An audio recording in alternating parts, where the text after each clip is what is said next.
He tried to make a joke at her expense. Not knowing.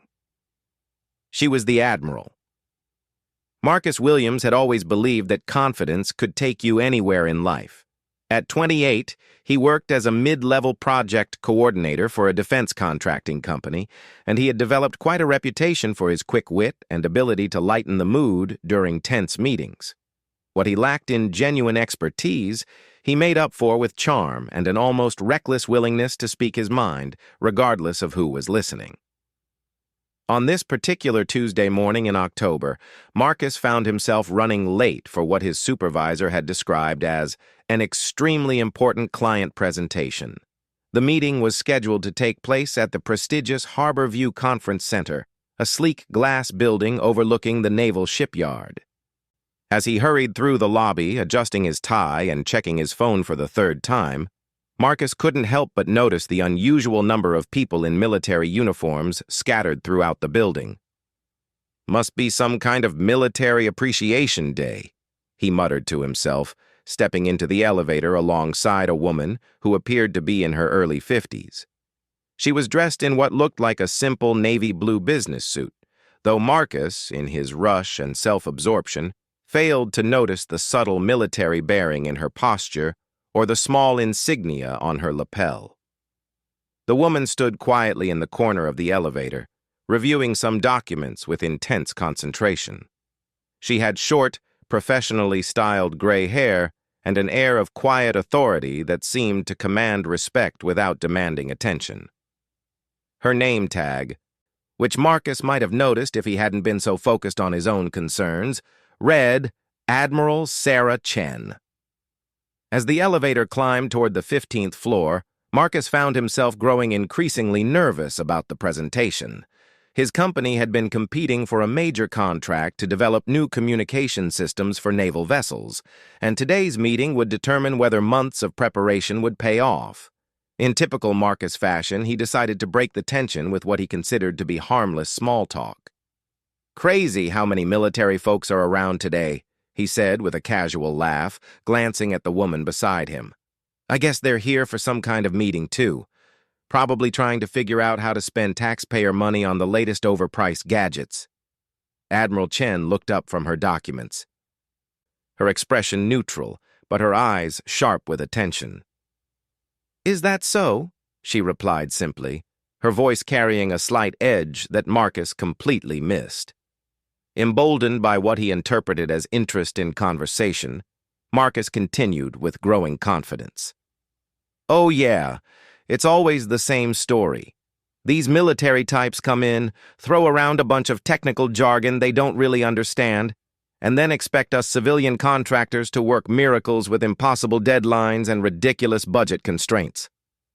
The elevator continued its steady ascent as Marcus warmed to his theme, completely unaware that he was digging himself into an increasingly deep hole. "Don't get me wrong," he added with what he thought was a winning smile. "I'm sure they mean well, but most of them probably couldn't run a lemonade stand efficiently, let alone understand the complex technology they're trying to implement." Admiral Chen's eyebrows raised slightly, but she remained silent, allowing Marcus to continue his monologue. Her years of military training had taught her the value of gathering intelligence before making any decisive moves, and she was learning quite a lot about the young man standing next to her. "The worst part," Marcus continued, now fully committed to his rant, "is when they try to act like they know what they're talking about in technical meetings. I've seen colonels and admirals nod along pretentiously while engineers explain systems they couldn't possibly comprehend. It's almost embarrassing to watch."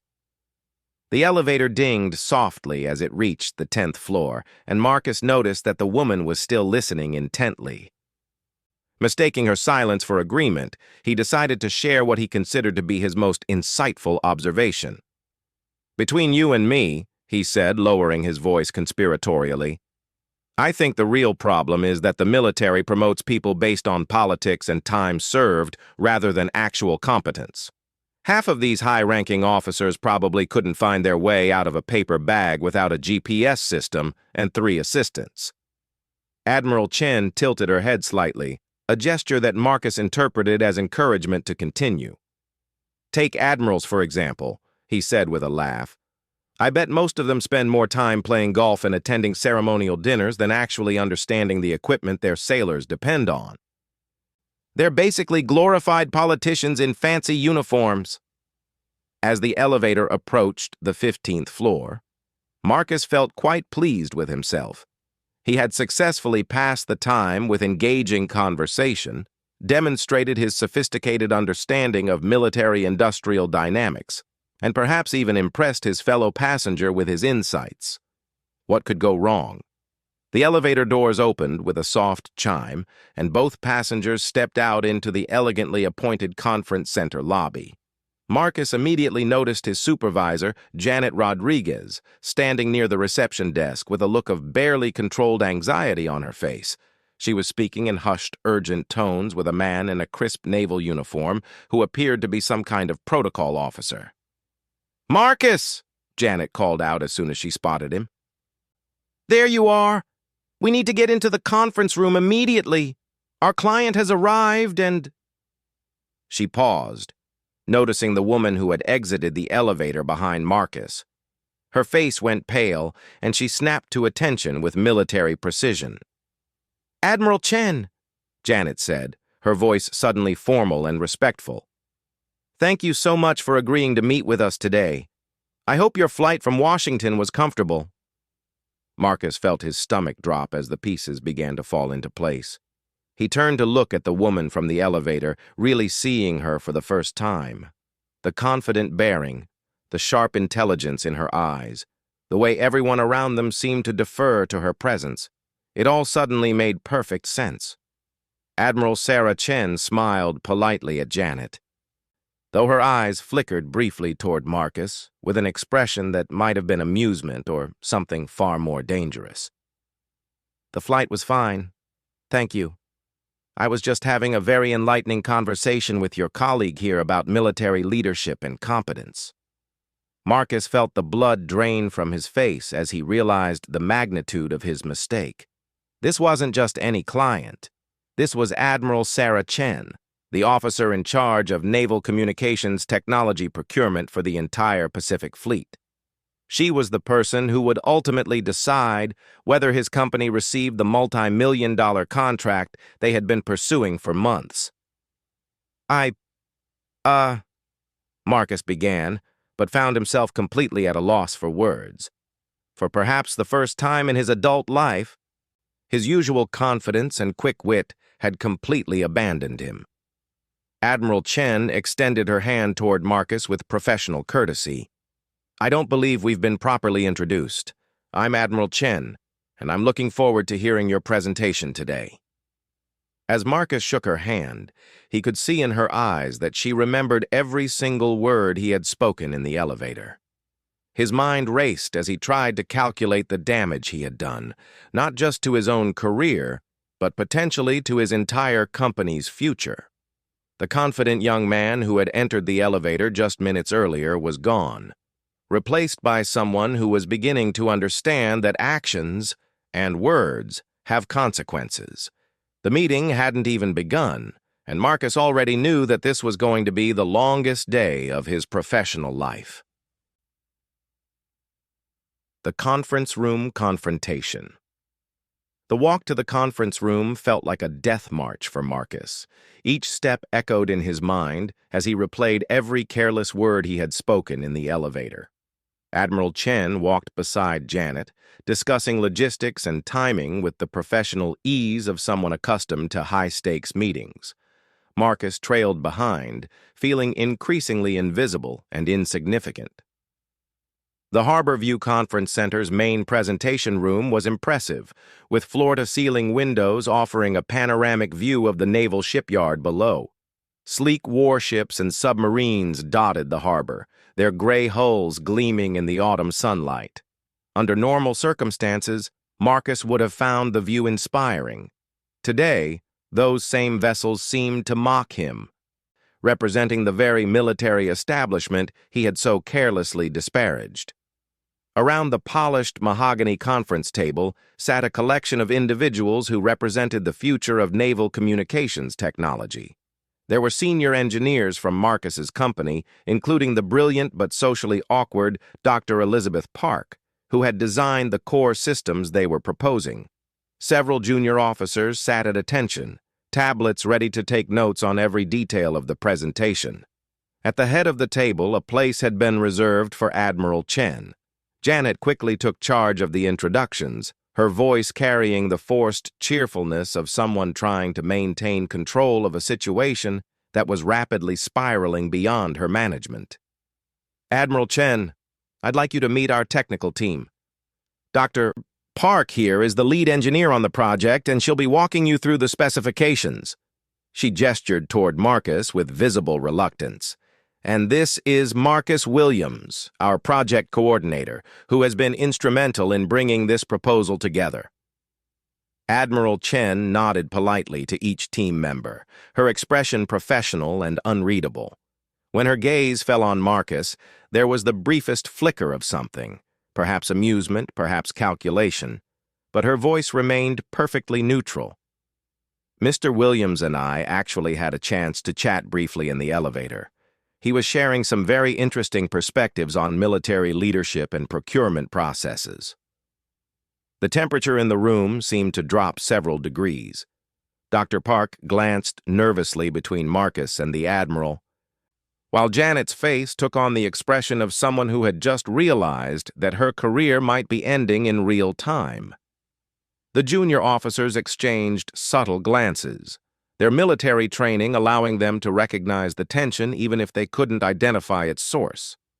Marcus felt sweat beginning to form on his forehead, despite the room's comfortable temperature. He managed a weak smile and attempted to salvage the situation with humor, a strategy that had served him well in the past but was completely inappropriate for his current circumstances. "Well, Admiral," he said with forced casualness, "I hope I didn't bore you with too much shop talk. Sometimes I get a little carried away when discussing the challenges of military-civilian cooperation." Admiral Chen's smile was razor-sharp. "On the contrary, Mr. Williams, I found your insights quite illuminating. You mentioned something about military officers being unable to understand complex technology. I'd love to hear more about that theory." The silence that followed was deafening. Janet looked as though she might faint, while Dr. Park stared at Marcus with undisguised horror. Even the junior officers, trained to maintain composure under pressure, seemed uncomfortable with the palpable tension in the room. Marcus realized that Admiral Chen was offering him a rope, and he had to decide whether to use it to climb out of the hole he had dug or to hang himself with it. Unfortunately, his natural instinct toward bravado won out over common sense. "Well," he began, his voice gaining strength as he convinced himself that he could talk his way out of trouble. "What I meant was that there's often a disconnect between the theoretical knowledge that military leaders possess and the practical realities of implementing advanced technology systems." Admiral Chen leaned back in her chair, her posture relaxed but her eyes intensely focused.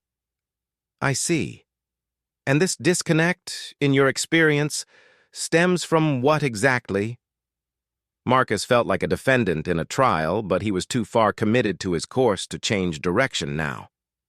"It's really a matter of different areas of expertise," he continued, trying to sound reasonable and professional. "Military officers are trained for leadership and strategy, which are incredibly important skills, but they're not necessarily trained in the technical specifications of modern communication systems, computer networking, or electronic warfare countermeasures." Dr. Park attempted to intervene, recognizing that Marcus was making things worse with every word. "Admiral Chen, perhaps we should move on to the technical presentation. I have some very exciting developments to share regarding signal encryption and—" But Admiral Chen held up a gentle hand, never taking her eyes off Marcus. "Please, Dr. Park, I'd like to hear more of Mr. Williams's thoughts first. This is quite educational." She turned back to Marcus with an expression of intense curiosity. So you believe that military leaders lack the technical competence to properly evaluate the systems they're procuring? Marcus felt trapped between his pride and his growing realization that he was in serious trouble. The smart move would have been to apologize, admit his mistake, and hope for mercy. Instead, he doubled down on his position, driven by a combination of nervousness and stubborn ego. I wouldn't say they lack competence, he said, trying to sound diplomatic while actually making things worse. But there's definitely a learning curve. When you're dealing with cutting-edge technology, it takes years of specialized training to really understand the implications of different design choices. Most military officers simply haven't had that kind of technical education. Admiral Chen nodded thoughtfully, as if seriously considering his words. That's a fascinating perspective, Mr. Williams. I'm curious about your own background. What kind of technical education prepared you for your current role? Marcus felt the trap closing around him, but he was too committed to his narrative to escape.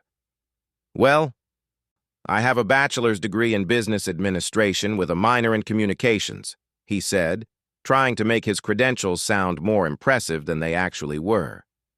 But more importantly, I've been working in the defense contracting field for 6 years, so I've developed a real understanding of how these projects work from the ground up. Business administration?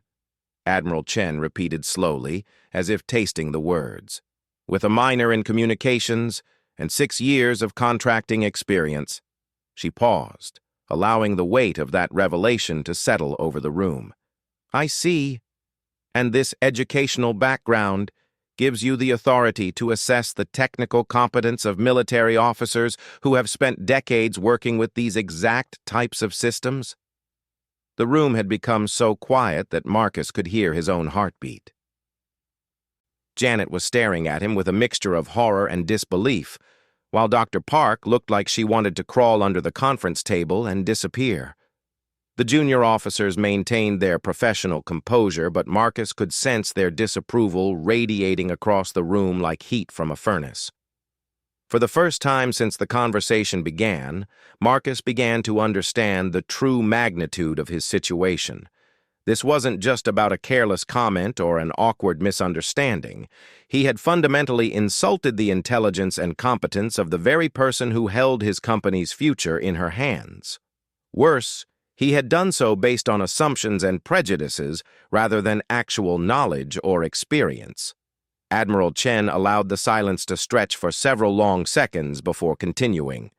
Mr. Williams, I appreciate your honesty about your background. It helps me understand the perspective you were sharing in the elevator. She turned to address the room as a whole. Before we begin the technical presentation, I think it might be helpful if I shared a little bit about my own background, just so everyone understands the context for today's discussion. Marcus felt his stomach sink even further as he realized that Admiral Chen was about to systematically dismantle every assumption he had made about her qualifications and competence. This wasn't going to be a simple correction or a polite redirect. This was going to be a lesson in humility that he would never forget. The Admiral stood and walked to the window, looking out at the ships in the harbor below. When she turned back to face the room, her expression was calm and professional. But there was steel in her voice that hadn't been there before. I graduated first in my class from the Naval Academy with a degree in electrical engineering, she began, her words precise and measured. I then earned a master's degree in computer science from MIT, followed by a doctorate in systems engineering from Stanford.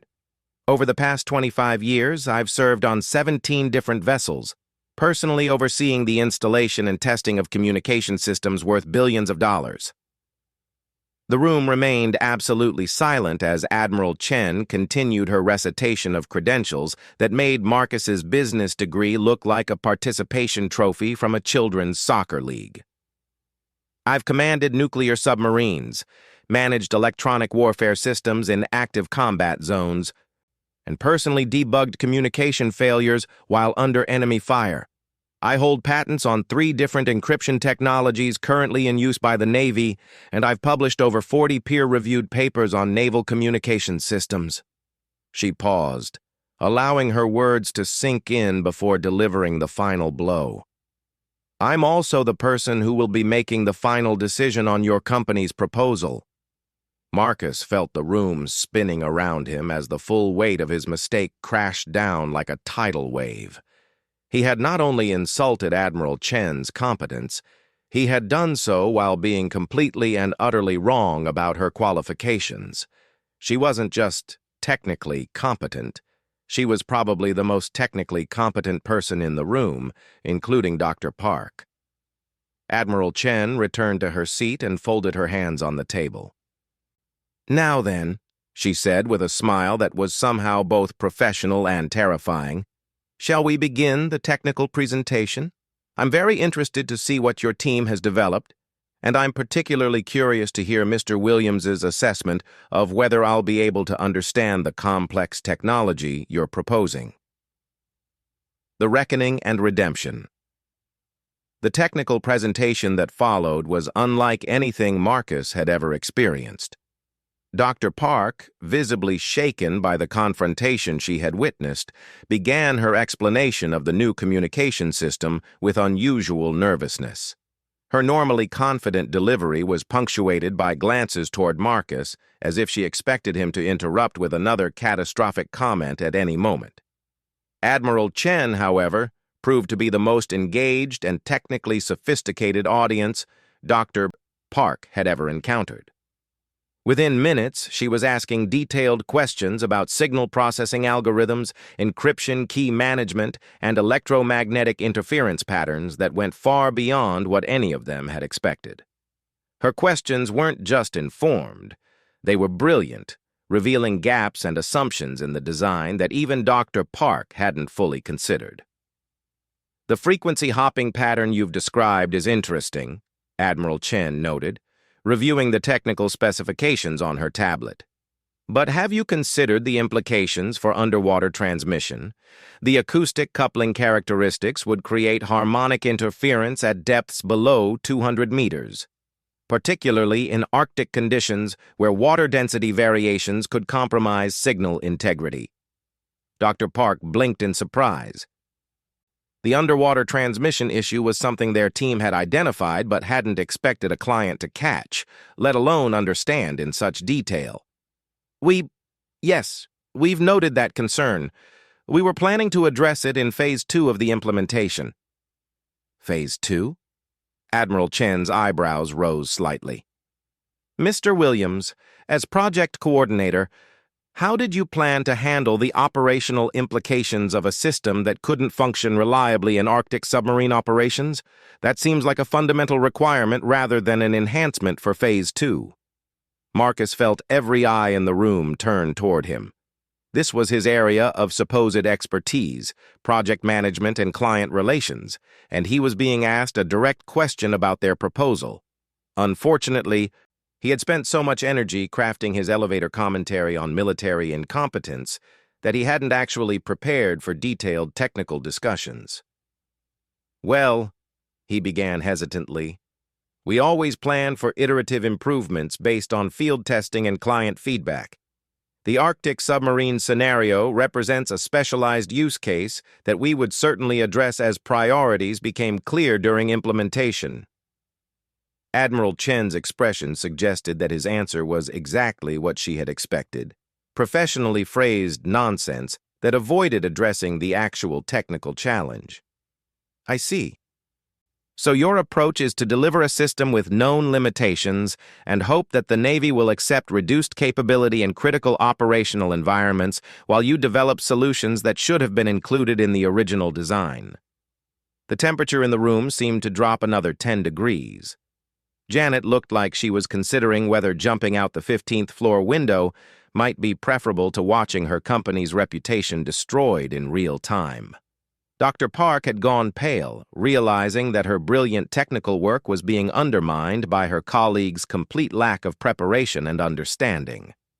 Marcus tried to recover, but his usual confidence had been replaced by a growing panic that made coherent thought increasingly difficult.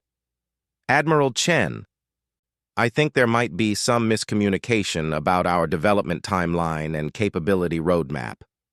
Perhaps Dr. Park could walk you through our testing protocols and quality assurance processes. Mr. Williams, Admiral Chen said with calm precision, I don't think there's any miscommunication. Your proposal contains a fundamental flaw that renders it unsuitable for critical naval operations, and your response suggests that either you weren't aware of this flaw or you were hoping we wouldn't notice it. Either possibility raises serious questions about your company's competence and integrity. The silence that followed was broken only by the soft humming of the air conditioning system. Marcus realized that this was the moment when careers ended and companies lost multi-million-dollar contracts. Everything his team had worked for over the past year was evaporating because of his arrogance and incompetence. But something unexpected happened. Dr. Park, who had been quietly reviewing her notes and calculations, suddenly looked up with an expression of excitement rather than defeat. Admiral Chen, she said, her voice gaining strength as her scientific curiosity overcame her professional anxiety. Your question about Arctic transmission actually suggests a solution I hadn't considered. If we modified the frequency hopping algorithm to account for water density variations and implemented adaptive signal processing based on real-time acoustic feedback, we could actually create a more robust system than originally designed. Admiral Chen's attention shifted entirely to Dr. Park, and for the first time since the meeting began, her expression showed genuine interest rather than professional skepticism. Go on. The harmonic interference you mentioned could actually be used as a feature rather than a bug, Dr. Park continued, now fully engaged with the technical challenge. By analyzing the interference patterns, the system could automatically adjust its transmission characteristics to optimize for current environmental conditions. It would require additional processing power and more sophisticated algorithms, but it would result in a system that performs better in challenging conditions rather than worse. Admiral Chen leaned forward, her eyes bright with the kind of enthusiasm that only came from encountering a truly innovative solution to a complex problem. That's a fascinating approach. Have you done any modeling on the computational requirements? And what about power consumption implications for battery-operated systems? For the next 30 minutes, Admiral Chen and Dr. Park engaged in the kind of detailed technical discussion that Marcus could barely follow, let alone contribute to. They talked about signal-to-noise ratios, power spectral density, and adaptive filtering algorithms, with the fluency of experts who shared a deep understanding of the underlying science.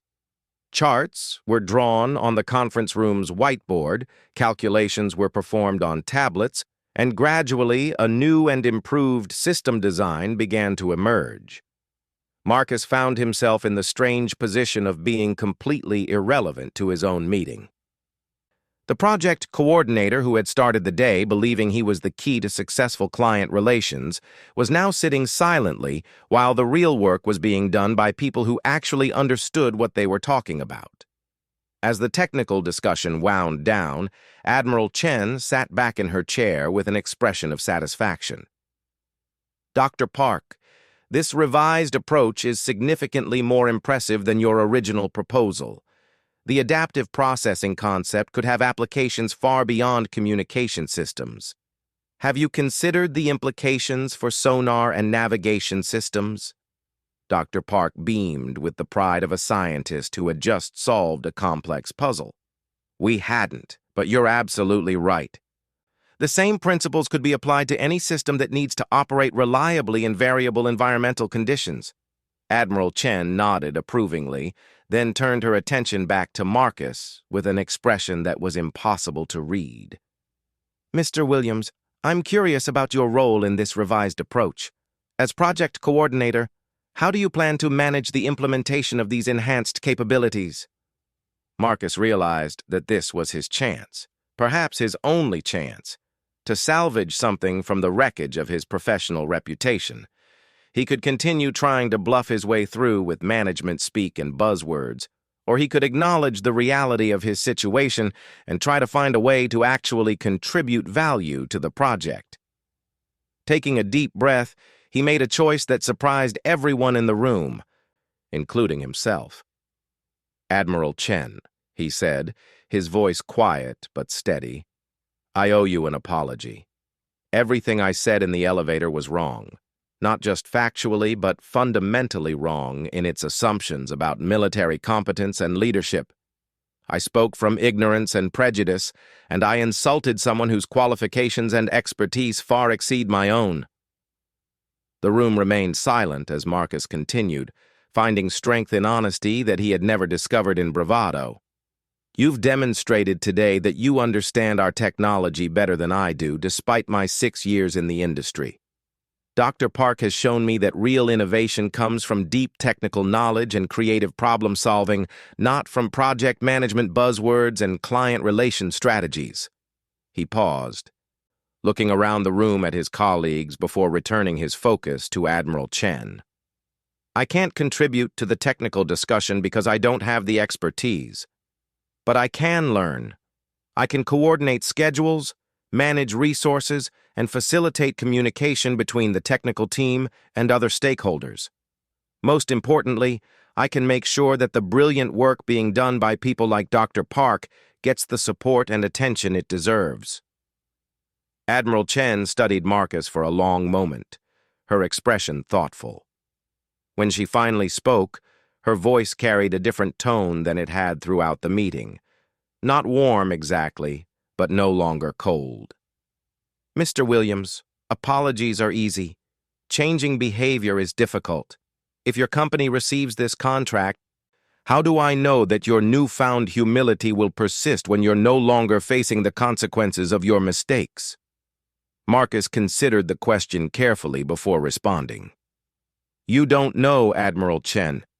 I can't prove that I've learned anything from this experience except through my future actions.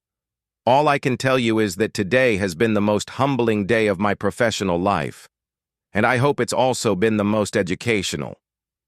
Admiral Chen stood and walked to the window again, looking out at the naval vessels in the harbor. The rest of the room waited in tense silence as she considered her decision.